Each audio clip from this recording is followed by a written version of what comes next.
আসসালামু আলাইকুম ভিউয়ার্স, স্বাগতম জানাচ্ছি আমার cooking channel food fusion by ফাতিমায়। আজকের এপিসোডে আমি আপনাদের সাথে শেয়ার করব নতুন একটি ভিন্নধর্মী পিঠা অর্থাৎ তালের পাটিসাপটা। আপনারা দেখতেই পাচ্ছেন খুব সহজেই এটি তুলতুলেভাবে তৈরি করা যায়। এর জন্য আমি এখানে নিয়েছি প্রায় 1 কাপ পরিমাণ ময়দা, 1 কাপ পরিমাণ তাল অর্থাৎ তালের যে পিউরি সেটা আছে, 1/2 কাপ পরিমাণ চিনি, অর্ধেক চিনি দিয়ে ব্যাটার করব আর বাকি চিনি দিয়ে পুর তৈরি করব। আছে একটা ডিম কুসুম সহ, 1 কাপ পরিমাণ নারকেল কোড়া। আমি ফ্রেশ নারকেল কোড়া ব্যবহার করেছি, আপনারা চাইলে ফ্রোজেনও ব্যবহার করতে পারেন। সামান্য পরিমাণ লবণ, এলাচির দানা কিছু পরিমাণ, আর আছে একটু তেল। এখানে অর্ধেক তেল দিয়ে ব্যাটার করব আর বাকি তেল দিয়ে পাটিসাপটা পিঠাটা তৈরি করব। এখানে আছে প্রায় 1.5 কাপের মতো দুধ।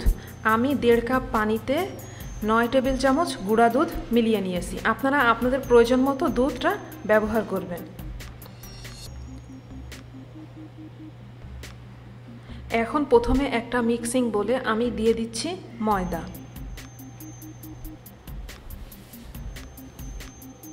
দিচ্ছি একটা ডিম,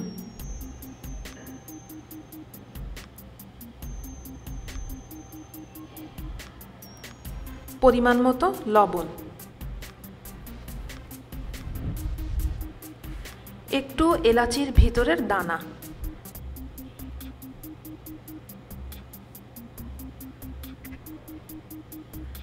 এখন দিয়ে দেব 4 টেবিল চামচ চিনি।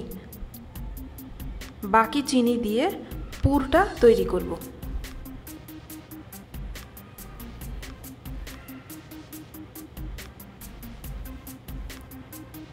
এখন দিয়ে দিব প্রায় 2.5 টেবিল চামচের মতো তেল। এখন এই সব কিছু একটু ভালো করে মিক্স করে নিতে হবে।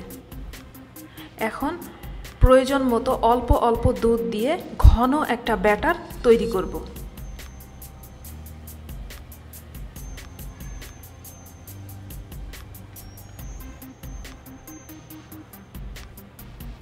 অল্প অল্প দুধ দিয়ে ব্যাটারটা তৈরি করতে হবে, তাহলে খুব সুন্দর কনসিস্টেন্সিতে আসা বেশ সহজ হয়ে যাবে। আমার ব্যাটারটা প্রায় রেডি। এই ব্যাটারটা তৈরি করে আমি প্রায় 30 মিনিট ঢাকনা দিয়ে ঢেকে রেখে দেব। আর এই 30 মিনিটের মধ্যে অন্যদিকে পুরটা তৈরি করে নিব।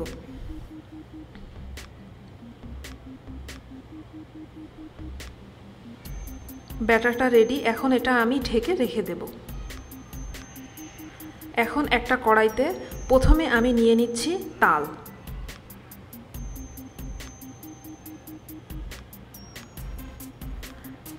দিয়ে দিচ্ছি বাকি চিনি,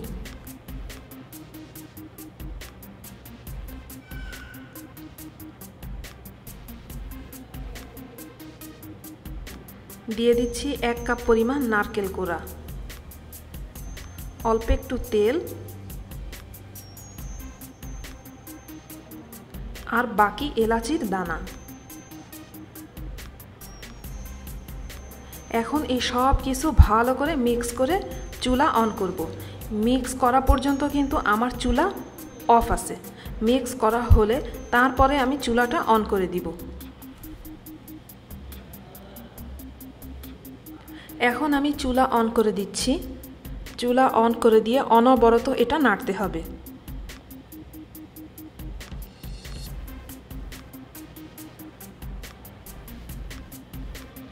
এখন এর ভেতরে আমি দিয়ে দিচ্ছি 1/2 কাপ পরিমাণ ঘন দুধ। দুধটা দেওয়া হলে এখন থেকে অনবরত কন্টিনিউয়াসলি এটা নাড়তে হবে, যেন তলায় না লেগে যায়। এটা তৈরি করার সময় একভাবে নাড়তে হবে, চুলা থেকে ছেড়ে চলে যাওয়া যাবে না। যখন এটা প্যানের গা ছেড়ে ছেড়ে উঠে আসবে তখন আমরা এটা নামিয়ে ফেলব।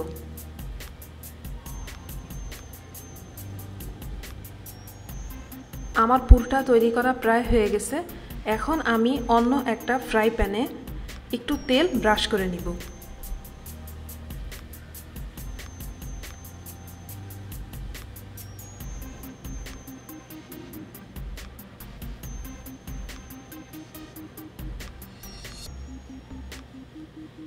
এখন এর ভেতরে একটু করে গোলা দিয়ে একটা রুটির মতন পাতলা করে ছড়িয়ে নিতে হবে।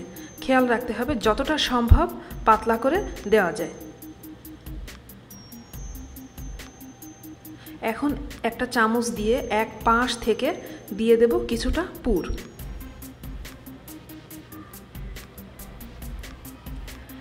এখন এক পাশ থেকে এভাবে আস্তে আস্তে পাটিসাপটার মতো করে ফোল্ড করে নিতে হবে। ব্যাস, তৈরি হয়ে গেল মজাদার নরম তালের পাটিসাপটা। এভাবে সব পিঠাগুলো তৈরি করে নিতে হবে। দেখুন আমি কত সহজে অল্প সময়ের ভিতরে এই পিঠাগুলো তৈরি করে নিয়েছি। আপনারাও বাসায় অবশ্যই এখন তালের মৌসুমে নতুন এই পিঠাটি ট্রাই করে দেখবেন, আর কমেন্টের মাধ্যমে জানাতে পারবেন কেমন হলো আপনাদের এই পিঠা। ভিডিওটি ভালো লাগলে অবশ্যই লাইক দিবেন আর চ্যানেলটি সাবস্ক্রাইব করতে ভুলবেন না। আর হ্যাঁ, ফ্যামিলি ও ফ্রেন্ডসদের সাথে অবশ্যই ভিডিওটি শেয়ার করুন। আজ এ পর্যন্তই, আল্লাহ হাফেজ। ঠিক আছে।